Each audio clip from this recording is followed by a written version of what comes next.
Hello, this is Matt on the Moon Lambeau channel. Just the other day, we learned that the new SEC chairman replacing Jay Clayton will be Gary Gensler. He's widely accepted and understood to be pro-crypto in general.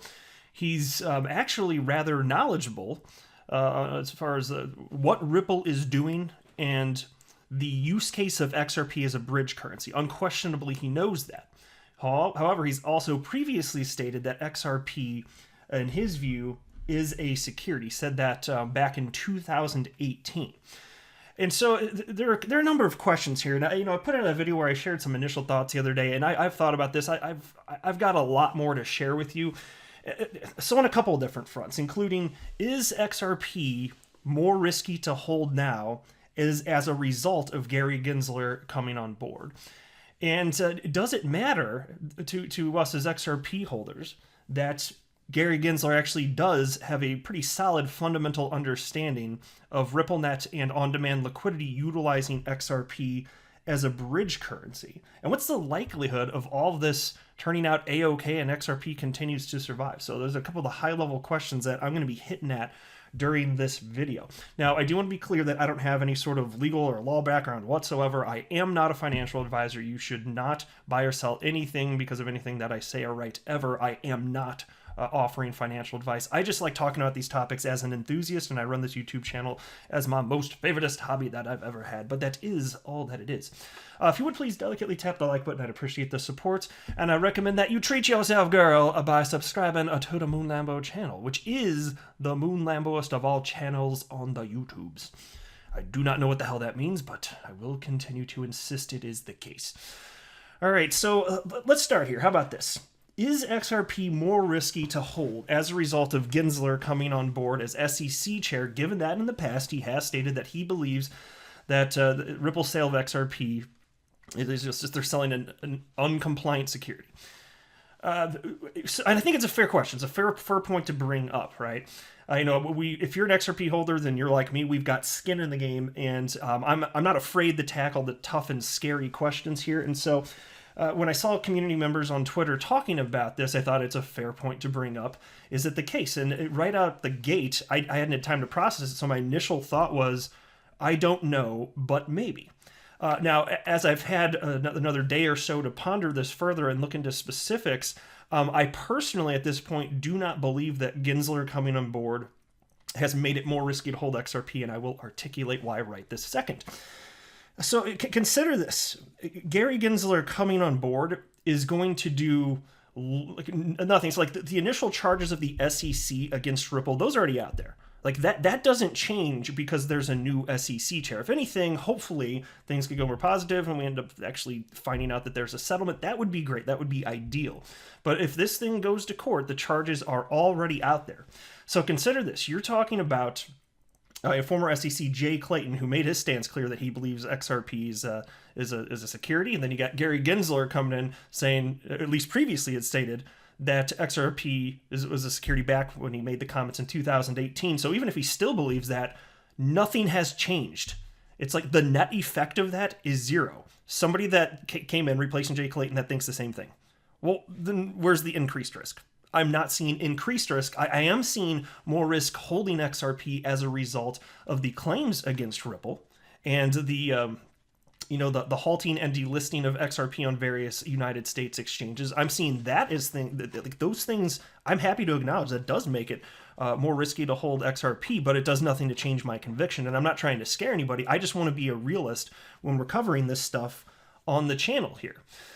And so let's go through what functionally has changed. Because look, there is a video, and it's cited at the bottom of this article, which I'm actually going to run through on the topic here.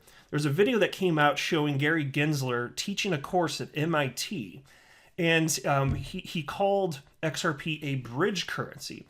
And so a lot of community members, they thought that this was good news, but this is the new SEC chair coming in. He's praising the potential use of XRP as a bridge currency. And I say, well, not so fast. It's around the same time period that he also said XRP is a security.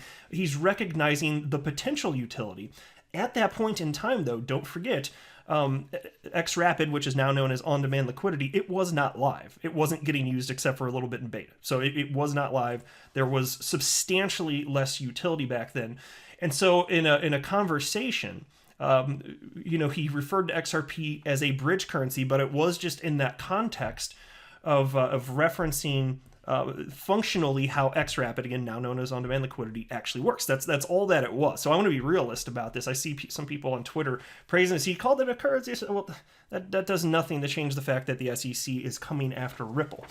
All right, it just doesn't change a damn thing. But what else was said? What else was said back then? Well, Gary Gensler, he made the point that there wasn't much use of XRP. And I mean, it's kind of, some of what he said is reasonable. Like, there was substantially less use of XRP back when he made these statements, but now you're talking about RippleNet, which with on-demand liquidity being part of it. Well, 20% of RippleNet transactions utilize on-demand liquidity, which means XRP as a bridge currency. 20%. You realize when he made these statements, it was 0% used on-demand liquidity, which was then known as XRapid. 0%. So fast forward a few years, 20%. See, that's real-world progress, and that's real-world utility. That is different, right? That is functionally different. And he did say also that XRapid, the design behind it, the way that Ripple's going to market utilizing that technology, he called XRapid clever. That's a quote. He used the word clever. And yeah, I mean, if anything, that's a euphemism. It's incredible what they've come up with, because there was nothing else to disrupt Swift in 50 freaking years. It's astonishing. He also went on to talk about how Ripple holds a substantial portion of XRP, and he cited that as one of the things that makes it centralized. And so I'm not aware of a company holding any sort of law, and maybe if there is, let me know. If there's a law stating that if a company holds a certain percentage of an asset, that it makes it a security in and of itself. And also, I dispute what he's stating here, actually. As far as centralization, that's a concentration of holding, but as far as the XRP ledger itself and XRP, no, that's decentralized. It was back then. Now, he didn't think so. He said that that XRP was centralized 3 years ago. I strongly dispute that. But even if you want to try to make that case, because look, even back then, Ripple did not have special permissions over the ledger, rather. But since then, it's only become increasingly decentralized as Ripple has removed validator nodes as other validators have come online. And that was by design, because look, let's be real, like, Ripple knew that was an argument against them. And so, like, they were listening, they were aware. They don't want to, they don't want the SEC to have some sort of strong claim that Ripple's controlling the XRP ledger, and they don't. Let me highlight this. I got their website pulled up. Here's Ripple's website. This is the page where they describe XRP, and I want to read just a small part of it. Anyone can be a validator, and active validators on the ledger today include universities, exchanges, and financial institutions. There are currently 36 validators, and Ripple runs 6 of them, which is 16%. So, like, again, the claim that Gary Gensler made back then, I'd still argue it was inaccurate back then, but now it's even more so the case that Ripple does not have special permissions over the ledger.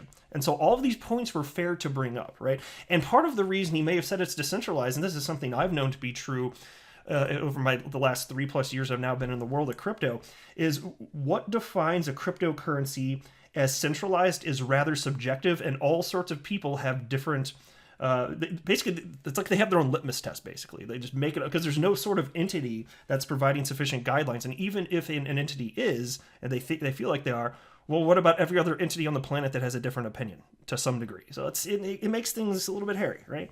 It just does. And don't forget also, Gary Gensler, he stated that in the same breath that while XRP believes is an unregistered security, he also said that in 2018 about Ethereum, and the SEC has stated that is not the case.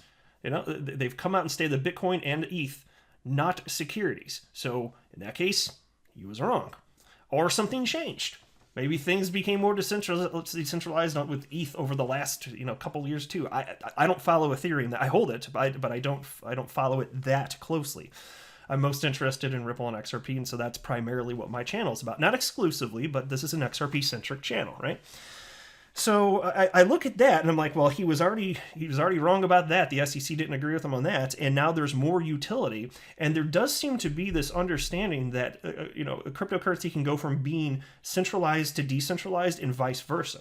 And you can think about Hester Pierce, who works at the SEC, and she was proposing, and I don't know if this is going to happen. If you're a crypto startup, effectively, that you've got 3 to 5 years if you're launching a coin to get it to a point where it, even if it starts centralized, that it would be ultimately decentralized, and it's basically like a safe harbor law to protect companies that want to enter the world of crypto. And that's not something that exists today, but that would make things a bit more friendly here in the United States, right? And so it's just, but also the reason I wanted to bring that up is it's an indication that people at the SEC do understand. They absolutely understand that you can have a cryptocurrency that does go from centralized to decentralized.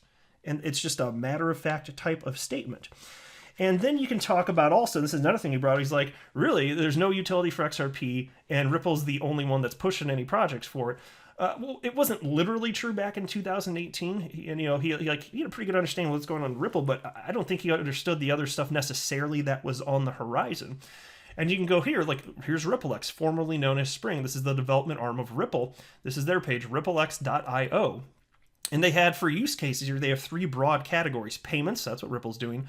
Then there's media, so you can think about Coil, for example, which has come up with a new form of web monetization utilizing XRP, and then even gaming. So Forte, for example, is in here. And I'm not going to go through all these different types of use cases outside the scope of this video, but just to highlight, there's genuine utility in all sorts of different types of categories, all sorts of developers building on top of the XRP ledger. It is no longer just Ripple. And so all of this has changed from the time 3 years ago that Gary Gensler made that statement. A lot has changed.